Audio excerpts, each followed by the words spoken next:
Hi, my name is Ugo Okpan, and I'll be discussing the outbreak of human salmonella and how it's linked to frozen feeder rodents. So, to talk about the background information, we're talking about bacteria called Salmonella typhimurium, and this is a gastrointestinal illness in humans. So, once you're infected with this bacteria, you will feel great discomfort in your stomach. Frozen feeder rodents were actually the main root of this widespread outbreak because they were actually contaminated with salmonella. And if you're handling these infected rodents, you can eventually get infection via physical contact. Another way you can get this infection is if after you feed your pets ingest this bacteria, so now your pet is also affected with salmonella, and now you're touching your pet. You can also get infected through your pet as well.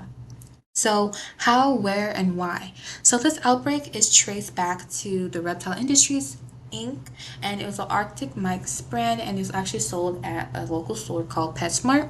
And post-net DNA fingerprinting actually linked the DNA of the infected to the feeder rodents that they were selling and having the same salmonella strain that were infected in general. Through that, FDA confirmed that the contamination is originated through the rodents from the facility and consumer homes. However, even with this information, they did not recall the product. Instead, they only issued warnings it just allowed and they just told them to just throw away the products, not really solving the main issue at heart. The demographic affected 21 states in the US, 41 infected individuals. Not a lot of people were hospitalized, luckily, and no deaths. This range has a high range from less than 1 years old to 69 years old. 54% infected females, so therefore 46% infected males. And exposure behavior included how 61% of the people that were affected had reported contact with some sort of reptile. And among 88%, they said that they fed these pets with frozen feeder rodents, going back to another correlation. So now the decision context and factors to consider in this situation is a public health risk, which talks about like how salmonella is very easily spread through physical contact. Literally, if you touch it and you touch something else, or if you touch yourself, you have a high chance of actually getting infected. There's the economic factor. Recall is very costly, because now you're getting all your money back. You have to give refunds and you have to put more money into making sure that the product is ready for branding again. But however, if you're not recalling it, you're just increasing exposure risk. Culture factor includes how, pet reptiles like snakes or turtles is becoming more common. So that automatically leads to an increased exposure to people. Social factor includes how not a lot of people are aware of this actually, and access to information linked back to what I said previously. Like, since you don't have actual label warnings or there's just no awareness about the situation, this is a big thing that you have to consider.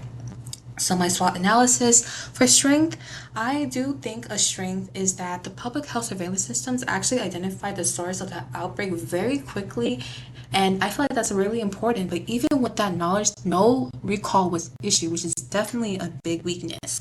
However, it was an opportunity to just allow people to know more about salmonella and what can lead to it and how to handle, your frozen feeder rodents.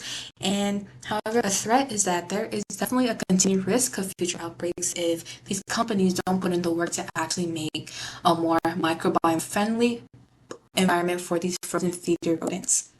So basically, the root cause was contaminated frozen feeder rodents, feeding them, and humans contacting either the rodent or the infected pet. And no, poor consumer awareness, they don't know what they're dealing with. No product recall, still exposed to this salmonella, and no warning labels at all.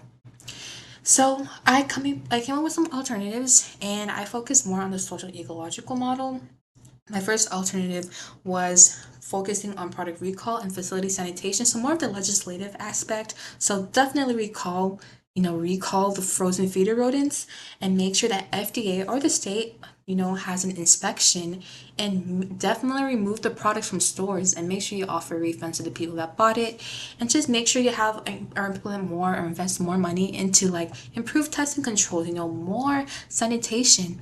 And my other alternative focus more on just like public education. So, having labels, clear labels, provide safe handling directions at purchase, having mandatory pet training mandatory training for pet store staff and veterinarians just to educate buyers or owners and just to promote public awareness even through social media or groups.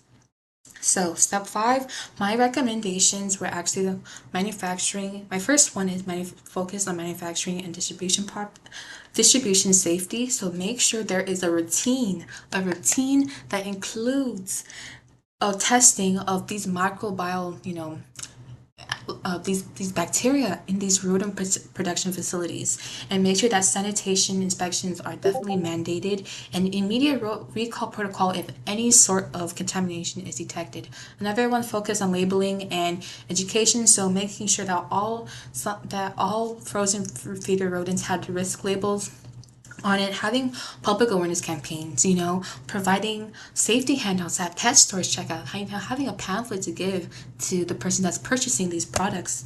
And step 6, establishing an action plan. My action plan focused on the education and sale warnings, which that I talked about previously in the previous slides. So my action plan talked about like how evaluation adjustment is very important. All right, we need to have a clear and concise salmonella risk warning labels that is like basically like that's the baseline. I think this will definitely take up to 6+ months. Also training pet smart staff, that can take up to 2 to 3 weeks just to make sure they're properly like learning the information. Having one pagers to teach safe product handling, 1 to 2 weeks, not too bad. Spreading more information via store website and social media, that is good as well. And collaborating with veterinarians to spread the message, because once you start taking these reptiles to the vet, is really important. It will be very nice to have them talk to the pet owners about the possibilities about their food source, and the people that will be included in this action plan are the reptile industry, PetSmart corporate store employees, the FDA and the CDC, and of course the veterinarians. And all of them all play a part in making sure that the labeling risk warning is on it. You're teaching, owners what to do with these frozen feeder rodents, and just making sure that this education is publicly spread. In step 7, which is my conclusion, we had to talk about a comparison to a similar case. I focused on the outbreak in Canada between 2019 and 2021, and the source was actually similar to what I was talking about, our similar source, which is like there's infected feeder rodents being fed to pet reptiles. So how they handled that situations were they actually mandated education materials in pet stores, so hand washing posters, take home safety papers, and pediatrician level guidance for families with young children. So as a result, there was a reduced salmonella infections, especially in kids. And if you're comparing it to my solution, we had the same behavior change model. I do think they definitely focus more on the pediatric aspect of it as well. And my final opinion overall is that illness prevention definitely relies on not only promoting education, but it's also important to handle the source as well. You need to have strong safety practices, have clear warnings, better educate the people. And responsibility of health is shared between the public agencies, retailers, and manufacturers, very crucial. And prevention through awareness is very impactful, and I think is the most sustainable way to have a long-lasting impact of limited salmonella outbreaks when dealing with this. And this is my works cited, and thank you so much for listening.